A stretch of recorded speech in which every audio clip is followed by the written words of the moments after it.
We're in the midst of the digital age with technology rapidly changing around us, and whether we are online for work or pleasure, it's fair to say many people have developed an unnatural dependence on a device.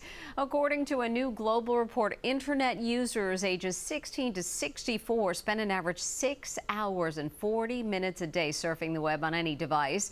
This excessive use of technology could lead to a number of issues, including poor sleep and a lack of concentration, especially at work. Career coach Liz Bentley joins us now to talk about the benefits of a tech detox. Good morning to you, Liz. Good morning, Mary. Great to see you. You too. So how do you know if you need a tech detox? So, Mary, many of us are having codependent relationships with our phones and our technology, and it's really a problem. So one of the ways we can identify that we could need a detox or at least a break and some limitations are that we're finding that we are wasting tons of time on our phones. So for example, maybe we wake up in the morning and we're thinking we're gonna jump out of bed, but all of a sudden we're scrolling through our social media and 20 minutes later, we're finally getting up and getting going. The other things we're seeing is that people are losing focus. They're not getting hard things done. They have hard tasks to do, but they can't get to it because they keep getting distracted.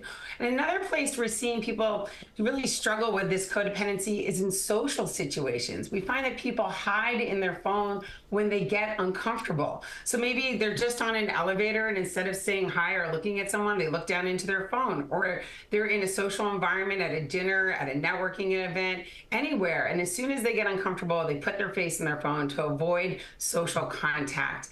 And the last place it could be a sign that you could be in trouble is if you just have anxiety around constantly checking your phone and feeling like you have to look for something or see if something's there, and you really just can't put your phone down and step away from it. And the study shows productivity at work could also be affected by all of this.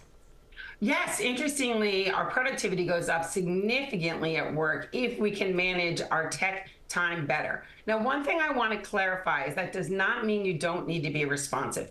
Being responsive at work is incredibly important, being able to get back to people, answer the questions, be timely with your work. So let's be clear. Doing a tech detox does not mean you're not being responsive, but it does mean you are really improving, as we said earlier, your ability to focus. It takes 15 minutes for us to get into a mental state of flow.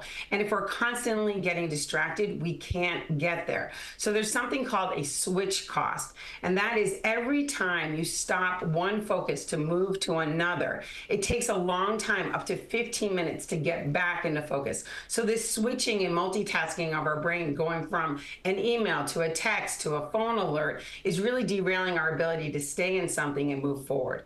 Another area we see in the workplace that's very derailing with phones are meetings and listening skills. So people, whether it's in a group meeting or looking at their phones or looking at their computers to see emails and texts coming through, it derails Zoom meetings. Even in one-on-one meetings, people on the phone are writing an email or stopping themselves to look at and respond to something instead of staying focused on the person in front of them and really having better listening skills. All right, so give us the steps to taking that detox.